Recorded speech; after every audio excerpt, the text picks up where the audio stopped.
Assalamualaikum warahmatullahi wabarakatuh. Dalam sebuah hadis daripada Aisyah radhiyallahu anha berkata, "Aku sedang duduk bersila di dalam rumah. Tiba-tiba Rasulullah SAW datang dan masuk sambil memberi salam kepadaku. Aku segera bangun karena menghormati dan memuliakannya sebagaimana kebiasaanku di waktu baginda masuk rumah. Rasulullah bersabda, 'Duduklah di tempat duduk. Tidak usahlah berdiri, wahai Ummul Mukminin.' Kemudian Rasulullah duduk sambil meletakkan kepalanya di pangkuanku, lalu baginda berbaring dan tertidur. Maka aku hilangkan uban pada janggutnya dan aku dapat 19 rambut yang sudah putih.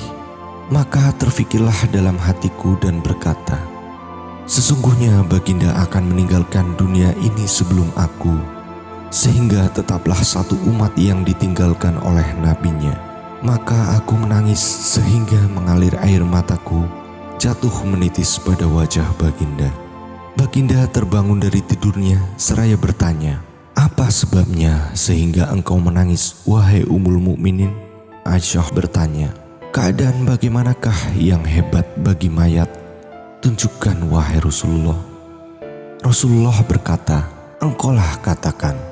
Maka Aisyah berkata, 'Tidak ada keadaan yang lebih hebat bagi mayat ketika keluarnya mayat dari rumahnya di mana anak-anaknya sama-sama bersedih hati di belakangnya. Mereka sama-sama berkata, "Aduhai ayah, aduhai ibu." Ayahnya pula mengatakan, "Aduhai anak." Rasulullah bertanya lagi, "Itu juga termasuk hebat, maka manakah lagi yang lebih hebat daripada itu?" Aisyah radhiyallahu anha berkata, "Tidak ada keadaan yang lebih hebat daripada mayat ketika ia diletakkan di dalam liang lahat dan ditimbuni tanah di atasnya. Kaum kerabat semuanya kembali, begitu pula dengan anak-anak dan para kekasihnya semuanya kembali. Mereka menyerahkan kepada Allah beserta dengan amal perbuatannya." Rasulullah kemudian bertanya lagi, "Adakah yang lebih hebat daripada itu?" Aisyah menjawab, "Hanya Allah dan Rasulnya saja yang lebih tahu." Maka bersabdalah Rasulullah SAW, "Wahai Aisyah, sesungguhnya sehebat-hebat keadaan mayat ialah ketika orang yang memandikan masuk ke rumahnya untuk memandikannya. Maka keluarlah cincin-cincin di masa remaja dari jari-jarinya dan ia melepaskan pakaian pengantin dari badannya, bagai para pemimpin dan fuqaha sama melepaskan serban dari kepalanya untuk dimandikan. Dikala itu rohnya memanggil ketika ia melihat mayat dalam keadaan telanjang dengan suara yang seluruh makhluk mendengar kecuali jin dan manusia yang tidak mendengar. Maka roh berkata, 'Wahai orang yang memandikan, aku minta kepadamu karena Allah, lepaskanlah pakaianku dengan perlahan-lahan. Sebab di saat itu aku berehat dari kesakitan sakaratul maut.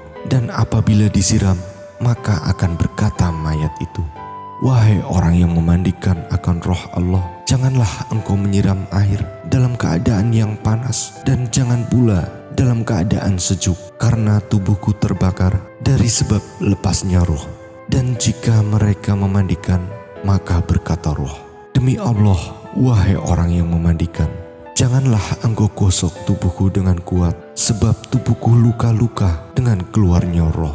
Apabila telah selesai dimandikan dan diletakkan pada kafan, serta tempat kedua telapaknya sudah diikat, maka mayat memanggil, wahai orang yang memandikanku, janganlah engkau kuat-kuatkan dalam mengafani kepalaku, sehingga orang yang melihat wajah anak-anakku dan kaum keluargaku, sebab ini adalah penglihatan terakhirku kepada mereka. Adapun pada hari ini, aku dipisahkan dari mereka dan aku tidak akan dapat berjumpa lagi sampai hari kiamat. Apabila mayat dikeluarkan dari rumah, maka mayat akan menyeru, demi Allah, wahai jemaahku, aku telah meninggalkan istriku menjadi janda, maka janganlah kamu menyakitinya. Anak-anakku telah menjadi yatim, janganlah menyakiti mereka. Sesungguhnya pada hari ini aku akan dikeluarkan dari rumahku dan meninggalkan segala yang kucintai, dan aku tidak lagi akan kembali lagi untuk selama-lamanya. Apabila mayat diletakkan di dalam keranda, maka berkata lagi sang mayat, "Demi Allah, wahai jemaahku, janganlah kamu percepatkan aku sehingga aku mendengar suara ahliku, anak-anakku, dan kaum keluargaku. Sesungguhnya hari ini ialah hari perpisahkanku dengan mereka sehingga sampai akhir hari kiamat." Wallahu alam.